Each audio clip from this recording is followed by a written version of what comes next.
Police वर्धापन दिनाच्या निमित्ताने दरवर्षी 2 जानेवारी रोजी संपूर्ण महाराष्ट्र पोलीस दल हा वर्धापन दिन साजरा करत असतो।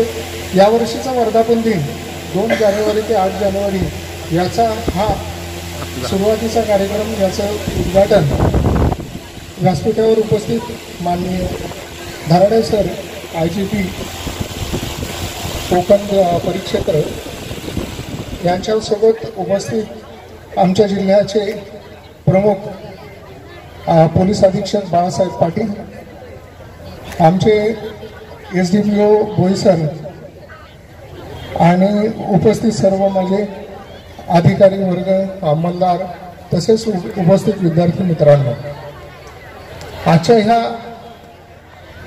पोलीस वर्धापन दिनानिमित्ताने रायझिंग डेला जे दरवर्षी तुम्ही कार्यक्रम बघत असतात त्याच्याबरोबर सर्व अधिकारी आम्ही तुमच्या शाळेमध्ये भेट देत असतो, वेगवेगळ्या विषयावर तुम्हाला मार्गदर्शन करत असतो, तुमच्याकडची माहिती घेत असतो।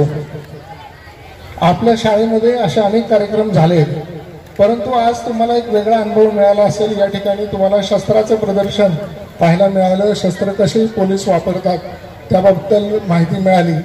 त्याच्यानंतर रायझिंग डे निमित्ताने तुम्हाला वाहतुकीच्या नियमांबरोबर बद्दलची माहिती सांगितली गेली आणि आपल्या शाळेमध्ये जे वेगवेगळे कार्यक्रम चालतात त्यावेळेबरोबर आत्तासुद्धा तुम्हाला तुमचं सुरक्षा कशी करायची, लैंगिक अपराधापासून सुरक्षा, लहान मुलांची, मुलींची, त्यानंतर सोशल मीडियाचा वापर प्रभावीपणे करताना तुम्हाला शिक्षण घेताना त्याचा जो उपयोग होतो त्याचबरोबर त्याच्या बळी जाऊ नये म्हणून आणि तुम्ही सुरक्षित राहावं, तुमच्या आज्ञानाचा कोणी गैरफायदा घेऊ नये म्हणून तुमची सोशल मीडिया अकाउंट तुम्ही 2 स्टेप सिक्युरिटीने कशी सुरक्षित करायची याची सगळी माहिती आपल्याला देण्यात आलेली आहे।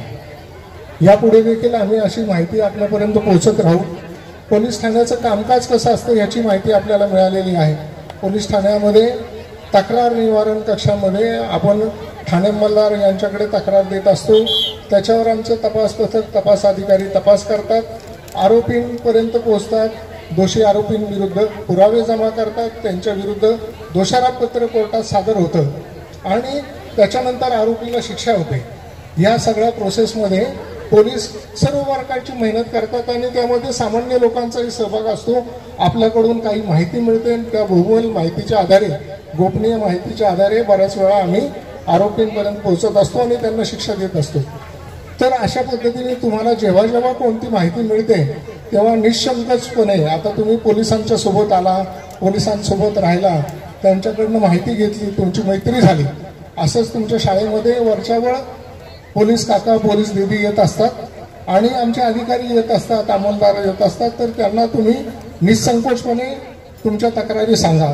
तुमच्या तक्रार पेटीमधल्या सगळ्या तक्रारी आम्ही तपासत असतो, त्याच्यावर कारवाई करत असतो। याच पद्धतीने तुम्ही वाहतुकीचं नियमन, वाहतुकीचे नियम पाळणं अत्यंत गरजेचं आहे।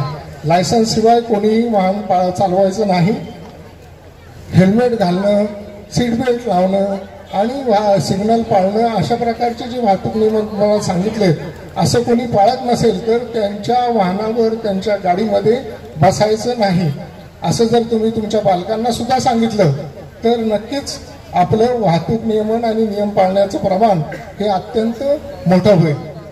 आणखी बऱ्याच गोष्टी आपल्याला मार्गदर्शन या ठिकाणी माननीय धराडे सर हे करणार आहेत, तर मी विनंती करतो आपण या ठिकाणी सर्व उपस्थित राहिला आणि हे सगळं ऐकून आपलं पोलिसांचं ज्या गोष्टी आहेत त्याच्यामध्ये पाहिला, त्याच्यातनं तुम्हाला जे काही चांगल्या गोष्टी मिळाल्या त्याबद्दल आणि तुम्ही इथे उपस्थित राहिल्याबद्दल तुमच्या शाळेचे सर्व शिक्षक आणि इतर सर्व मुलं यांचा मी आभार व्यक्त करतो। धन्यवाद। जय हिंद। यानंतर मी विनंती करतो